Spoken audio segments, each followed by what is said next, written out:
Hey guys, Britt here. Welcome to End Times Bible Prophecy. Make sure to hit the subscribe, like, and share buttons. Well, something is coming that will absolutely turn the world upside down, and very few people are aware that it's coming and how quickly it's coming. It will radically change modern warfare, and I believe it will inevitably lead to World War III, the establishment of a global government. And by that, I don't mean this attempt by all the nations to band together and stop war from happening again, similar to the League of Nations following World War I or the United Nations following World War II. But what I mean is one nation will emerge from that global war victorious and will establish a global empire. And I believe this will also lead to a global surveillance state. So that's a lot to unpack in this video, but we're going to walk through this and connect the dots of what we're talking about, why it will lead to all of this. So what am I talking about? Well, I'm talking about advanced technology, and specifically three particular technologies working in tandem: artificial intelligence, quantum computing, and molecular manufacturing, which often gets overlooked by most people. Go look it up, do some study on that. We don't have time to get into all of it in this video, but you can look up on this channel videos that we've done that have that address that topic. But what brought all this up, I was watching this video right here. Now this is from Serpents and Doves with Pablo Francini. This was titled The Coming AI Reckoning. It's only on Rumble in full because of some YouTube issues, and so I will put the link to this pin it at the top of the comments, put it in the description. I encourage you to go watch this in its entirety. There he speaks with Pastor Brandon Holdhouse about these issues, and it's a great video. You need to check this out. If you aren't a subscriber to Serpents and Doves, go check that out. If you notice, right behind me, there's a Serpents and Doves hat, just like the one Pablo is wearing right now on the bookcase behind me. So we support Serpents and Doves. I want you to go over there and check that out. Again, check the link below. But what was interesting about watching this video, which really stood out, was he played this portion of this video from 2017. I don't know how I missed this thing, because this is this is pretty much in my wheelhouse and what I study, but I'd never seen this before. It was a fictional account put together of basically the future of warfare and where we're headed. And it was this one right here. This was put out by a organization called autonomousweapons.org. And again, I'm going to put links to this as well in the description and pin it at the comment so that you can watch this full video. We're just going to look at a few excerpts right here and comment on them and what they mean. But right here we have this, again, this is a fictional character, but it's not, the technology is not fictional, guys. The video we're going to look at is fictional, but the technology is not. This is around today. We saw in Venezuela an attempt at using a crude version of this a few years back, but all of this stuff is available today. And I think that watching these clips is going to help visualize for you where we are headed, how modern warfare is going to change, and then we're going to connect the dots on why this will inevitably lead to global war and the establishment of a tyrannical global empire. Something we've been saying on this channel for quite some time, but we're going to walk through this and how this happens. So I'm going to attempt to mute my microphone so we don't get feedback on this and you can hear this video. And, hopefully I won't mess it up, because I'm I tend to do that sometimes. So let's see what happens when I hit play. Just like any mobile device these days, it has cameras and sensors, and just like your phones and social media apps, it does facial recognition. Inside here is 3 grams of shaped explosive. This is how it works.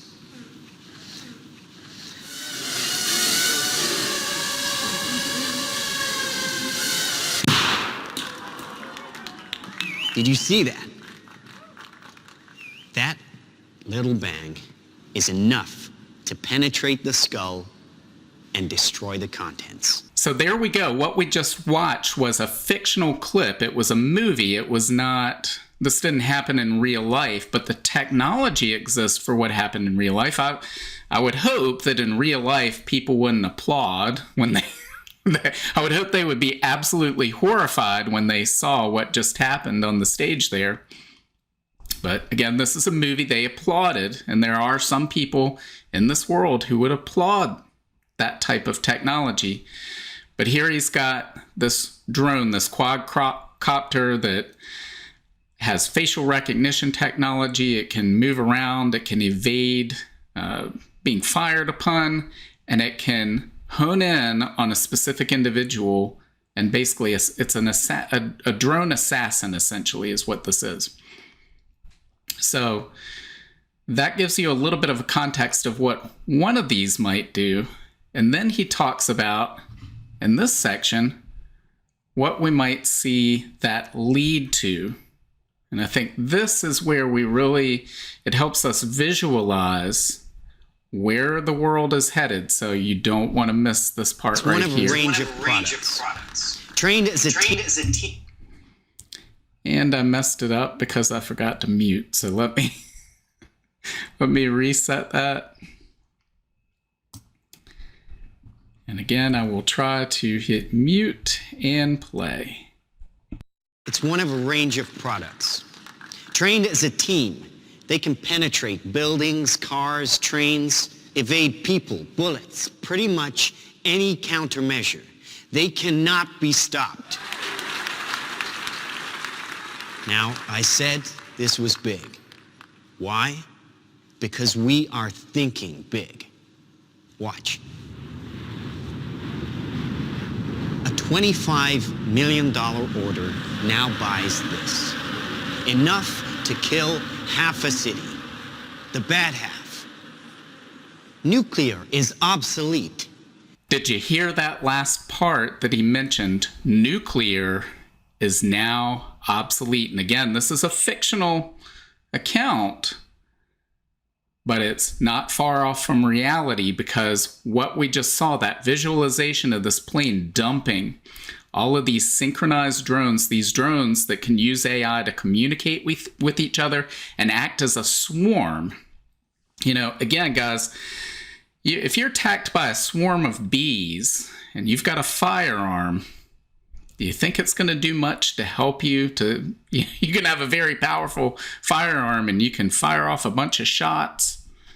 But that swarm of bees, if they want to get you, they're going to get you anyway. That's where warfare is going. Conventional warfare that we've seen in the decades since World War II, and I know we've seen advances in that conventional warfare, but it's still essentially the same type of warfare as the last major global conflict. It's almost 80 years old. That is about to be replaced and rendered obsolete by these drones. And MAD itself is going to be rendered obsolete as a result. So we're going to talk about why that is. I mean, think about World War I, when you had a lot of countries still on horseback to start that war, thinking, you know, this was good enough for Napoleon. It worked in the Civil War in the United States. So we're going to have horse-mounted cavalry and ride into the battle, and modern weaponry just put an end to those ideas. And you had new sophisticated weapons in the air that didn't exist in prior conflicts came into being. The tank came into being as a result of that war, because each side was looking for an advantage. Think about the conflict in Ukraine right now. Each side seeking an advantage, and what new weapons might be deployed as a result of that, and that'll give you an idea. Now think about all of those drones you saw coming out of the back of the plane on that last clip, and what that means when those can be manufactured in the trillions at various sizes. And that's where we're going when we get molecular manufacturing, which is an advanced technology. We haven't achieved that yet, but we're on the brink of it, I believe. And of course, artificial intelligence, quantum computing are only going to help as they advance to advance the development of molecular manufacturing. But when that breakthrough happens, overnight, any nation in the world could create massive armies of these swarms that could overcome all the conventional forces and, guys, nuclear deterrence. So mad mutual assured destruction will come to an end. So I want to check out this right here. This is the autonomousweapons.org homepage. So they are the ones that made this film.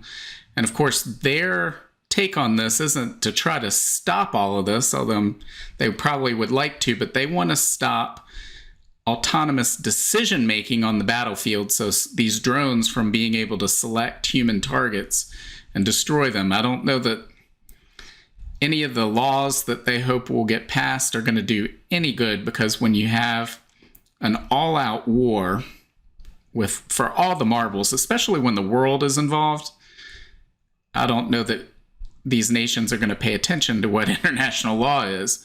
But they bring up in here some really good points on their website about the risk.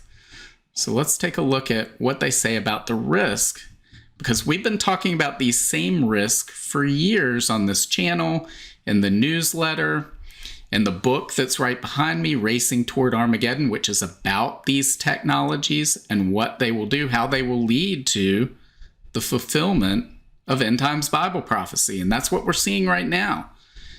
Why? Well, one of the reasons what they point to and what we've pointed out is the unpredictability of these types of weapons. They say lethal, autonomous weapons are dangerously unpredictable in their behavior. Complex interactions between machine learning-based algorithms and a dynamic operational context make it extremely difficult to predict the behavior of these weapons in real-world settings. Moreover, the weapon systems are unpredictable by design. They're programmed to behave unpredictably in order to remain one step ahead of enemy systems. So you introduce this element of unpredictability into the international landscape. Now think about mutual assured destruction, the peace of the earth since World War II. The reason major powers have not gone to war against each other is because of nuclear weapons and the threat of mutual assured destruction. This idea that, well, if we go to war, no one's going to survive this. I may be able to send my nuclear weapons and destroy you, but you would do the same to me. Neither of us would be a winner, so let's avoid escalation. Let's avoid going to war against each other. In that environment of nuclear weapons, we had the exact opposite of these elements, where we had, well, sort of predictable decision-making and enemies. I know we had some crises at various times, but for the most part, you had an idea of how your adversary was going to react. You could track what they were doing. It was a lot more predictable. Escalation. These weapons introduce this into the equation as well. It says, given the speed and scale at which they are capable of operating, autonomous weapon systems introduce the risk of accidental and rapid conflict escalation.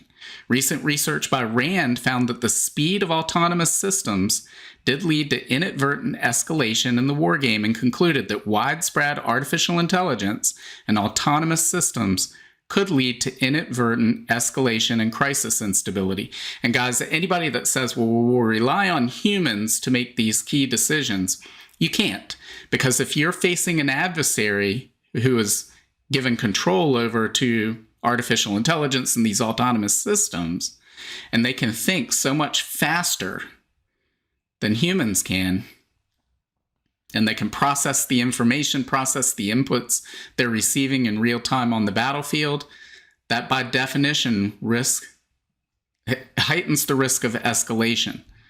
They also point out proliferation. Again, think about the post-Cold War era, the post-World War II era, where we've had mutual assured destruction, and nuclear proliferation has been something we've heard about.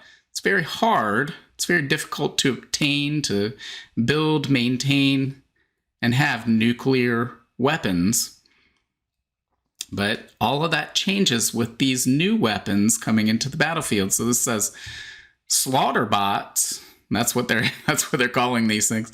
Slaughter bots do not require costly or hard to obtain raw materials, making them extremely cheap to mass produce. And guys, molecular manufacturing will make them even cheaper to produce and much quicker as well, and much more durable. I mean, many multiples exponentially beyond what we see today.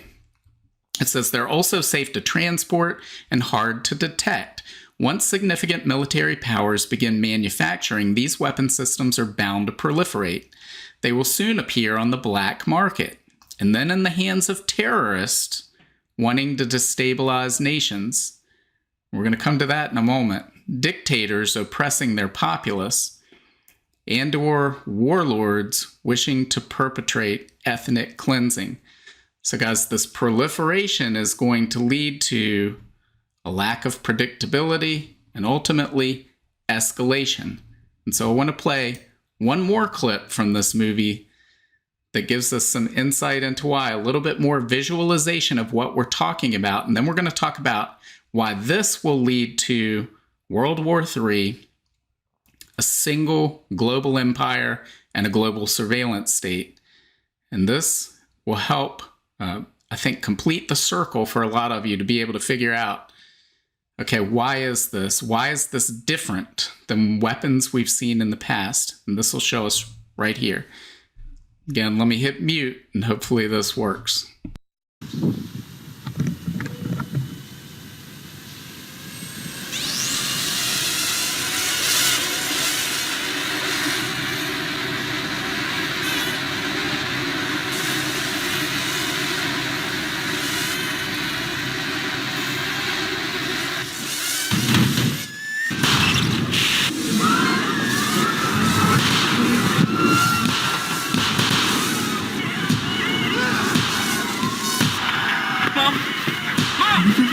Can you hear me?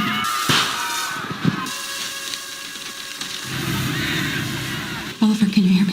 Listen to me. I can hear it. I can hear it.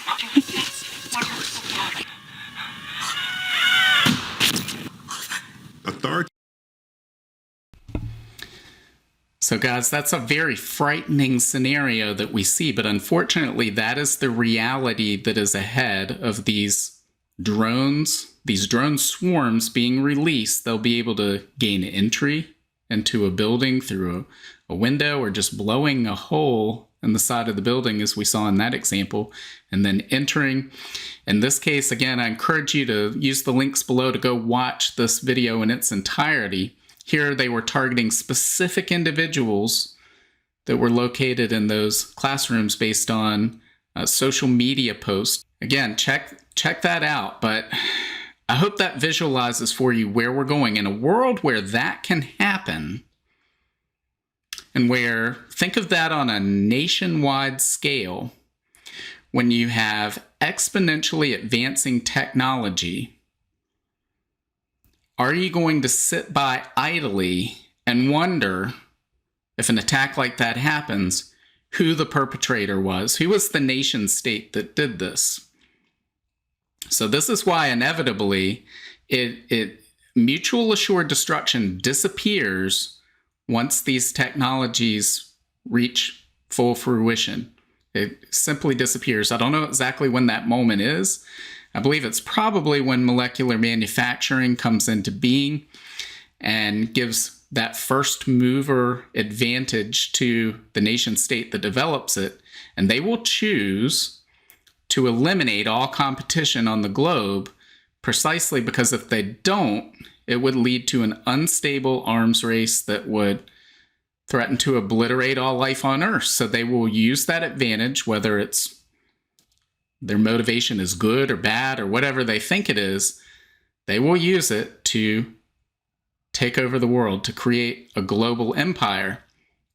But for the same reason we just saw, they're going to have to introduce a global surveillance state, because how do you keep these technologies out of the hands of terrorists?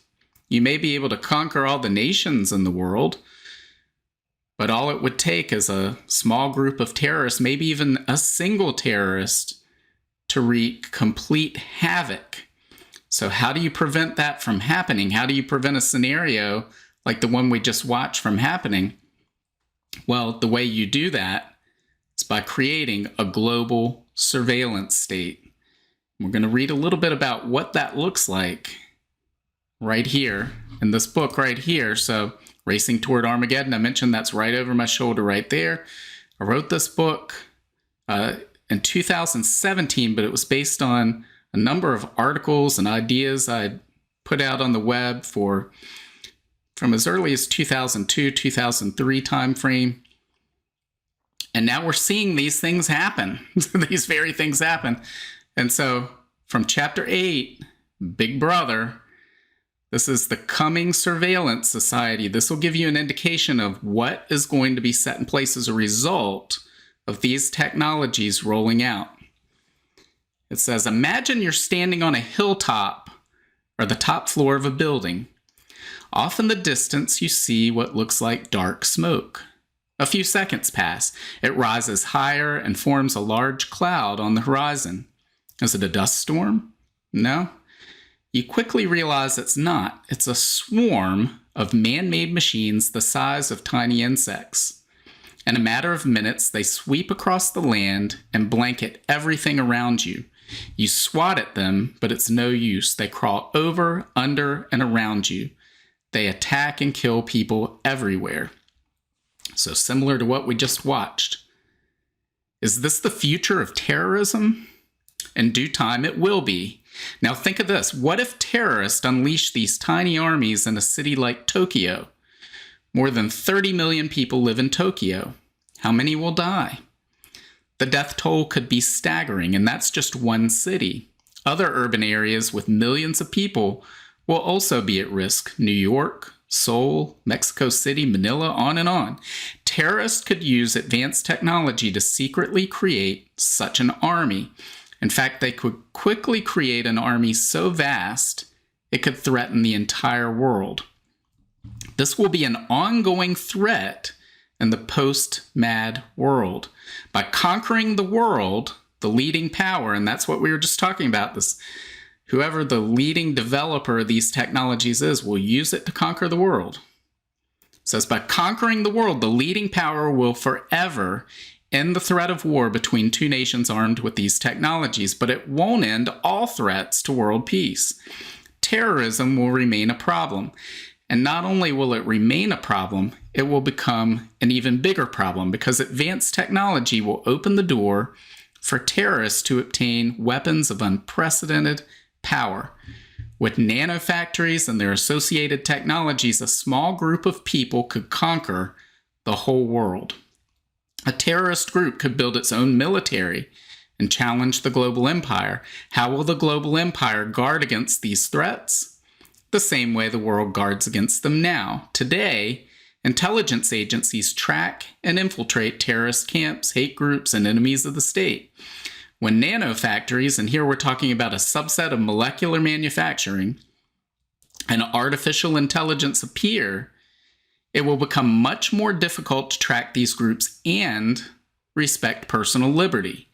Unfortunately, with the stakes so high, freedom and liberty are likely casualties. While terrible, today's terrorists can't destroy the whole world, but tomorrow's terrorists, they will have such power. Stopping them will be the world's #1 priority. How will they do it?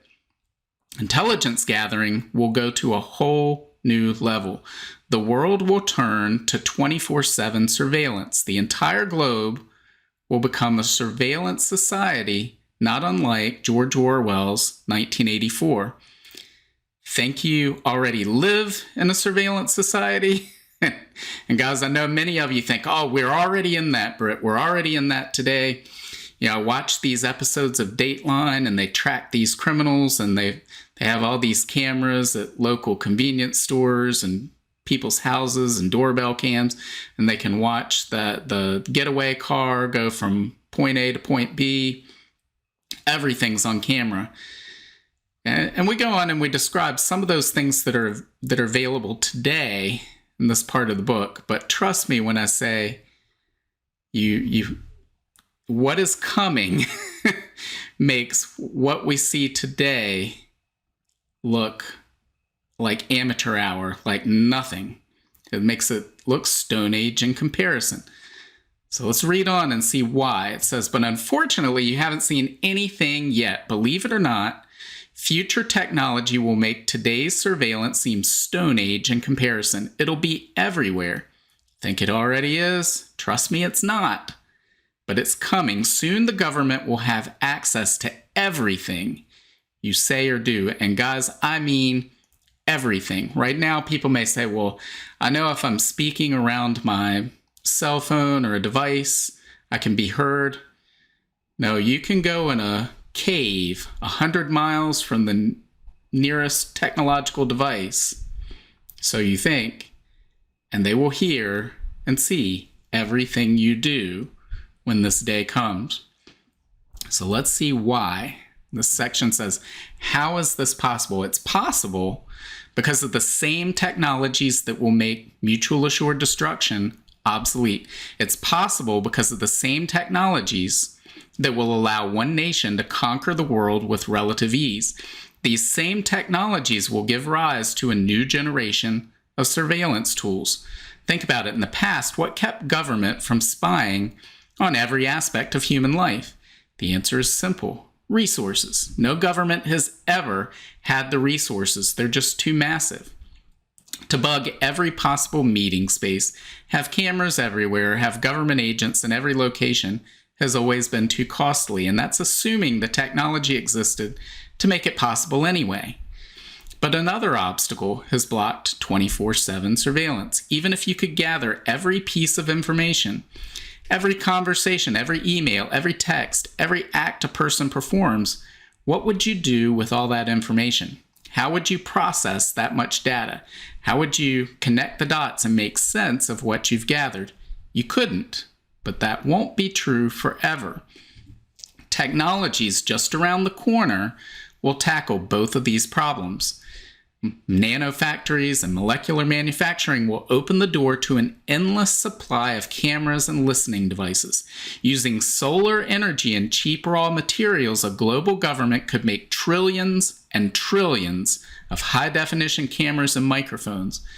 Now, you might be thinking, sure, yeah, right, Britt, trillions of cameras and microphones. That's ridiculous. Where would they put all those devices? And that's thinking of this current idea of cameras is these clunky devices that you might put on a pole on a street corner, or outside you might have a Ring doorbell or something like that. No, that's not what's coming. What's coming is much worse. It says, if that's what you're thinking, I get it, but devices of the future won't be like the devices of today. Imagine each one of those trillions of cameras and microphones is the size of a dust particle. Some might be so small the naked eye can't see them. These cameras and microphones will constantly record everything. How will they be placed? Well, they won't. Just like dust, they'll spread across the earth and settle on every surface. They'll be everywhere. They'll settle on your clothes. They'll come in through the ventilation in your house. They'll stick to the bottom of your shoes, and they'll blow through the streets. They'll be everywhere. And this nanodust will send raw video and audio content straight to the government, where it's stored forever. How could the government possibly store so much information? Again, advanced technology. Once nanofactories and molecular manufacturing appear, they'll be able to create storage devices far more powerful than those of today. Storage devices so small that can't be seen will be able to hold all the information now available on the internet. Let that sink in. And how will the government sift through all this data? Well, we already know the answer to that if you've been paying attention to the headlines over the last year.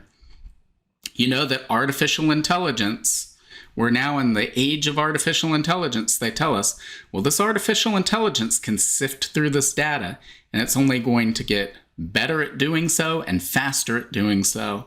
And it will be able to sift through all that video data, all that voice data, put all the pieces together, connect patterns, and alert the government if you're doing something that they say that you shouldn't do. Now, some people might say, oh, well, we'll make sure that we're in a dust-free environment. We'll find a way to get rid of that so that the government can't spy on us like that. But if you think that, if there is a way that you could get rid of all these dust cameras and microphones when the time comes, well, then the government's going to notice that blind spot. And they're going to come investigate, and they're going to find you, and they're going to find out what you've done. So there will be no escaping the eyes and ears of this big brother global surveillance state that will be able to track everything that everyone does, and they'll do it in the name of safety. It's for your own safety to prevent these evil terrorists. Just like now we hear, well, you shouldn't be able to use cash because, well, money launderers and criminals and drug dealers use cash. So, we need to track everything you do so that we can prevent them from doing harm. And they'll do the same argument here. They'll say, we need to listen to everything you say, watch everything you do, because we need to catch those evil terrorists that might harm someone. And this will be the state of the world. This is where the technology is taking us, guys. This is absolutely going to turn the world upside down when we see the convergence of artificial intelligence, quantum computing, and molecular manufacturing. We're going to see the dawn of swarm warfare. The conventional wars of the past will be just that. They'll be the things of the past. And so whatever nation state emerges with this first will be ruler of the world. And back in 2017, Vladimir Putin made a comment exactly like that. He was referring to artificial intelligence. And he said the nation that leads this field will rule the world. And I have no doubt that he hopes that he's the one doing that. So all these nations are engaged in this race right now to be the first to develop all these technologies and to revolutionize the battlefield. But guys, it's coming. A lot of these technologies exist already. They're being perfected day after day. The rise of artificial intelligence is just going to speed up that process. Once molecular manufacturing comes into being, it's going to all of this is going to explode exponentially. And people will wake up one day. They'll find out that all of this is happening because it's happening, because the very things that we just saw, those visualizations from that movie, those things will be happening in the real world. Now, my hope is we won't be here to see that, because I believe a lot of this is going to happen during the tribulation, because again, the tribulation period, Revelation chapter 6, describes this global war that ends with one person, the Antichrist, in control of every people, nation, tribe, and language. That's from Revelation 13. So the entire world is conquered in the aftermath of this global war. I believe it's describing this very scenario that we talked about today. And so if that happens during the tribulation, I believe the rapture, the Bible clearly teaches the rapture occurs before the tribulation. So I don't plan to be here. If you believe in Jesus Christ, you won't be here either. But there are going to be other people who are going about their business thinking everything's fine, and then one day they wake up to a global war, And all of the things that we just saw will become part of daily life, and then the surveillance state will overtake the world. I believe that's where we're headed. Many people are completely unaware that this is coming, and that it's coming as quickly as it is going to come. But it's coming, guys. And so I don't know how much time we have left to spread the good news of the Lord Jesus Christ before that time comes. But that's what we should be doing. We should be taking advantage of every moment we have to study the Word of God, be in prayer, build your relationship with Jesus Christ, tell others the good news about the Lord Jesus Christ, tell them about the things that are coming, and warn them. You know, I realize a lot of people don't want to hear that, and they'll push you away. But if they see those things happen sometime, a year, 5 years, 10 years, whenever it may be, they see those things happen, they will remember what you told them, and they will say, how did they know that? Well, they knew that because they said it was in the Bible. And they'll go study the Bible for themselves. That's our hope, anyway. So guys, make sure that you are doing God's work with whatever time we have left. So let me know what you think. Leave your comments below. What do you think about all of this? Make sure to hit the like, share, and subscribe buttons. And God willing, I will see you on Friday. Bye. If you want to learn more about the end times and Bible prophecy, make sure to sign up for my free monthly newsletter and get your copy of my free ebook, 7 Signs of the End Times. Just follow the link in the description to get your free book. Also, make sure to check out all of my books. Just look up Britt on Amazon, Barnes & Noble, Apple iBooks, Google Books, Kobo, or anywhere books are sold. Thanks for watching today, and until next time, keep your eyes fixed on Jesus, the author and perfecter of our faith.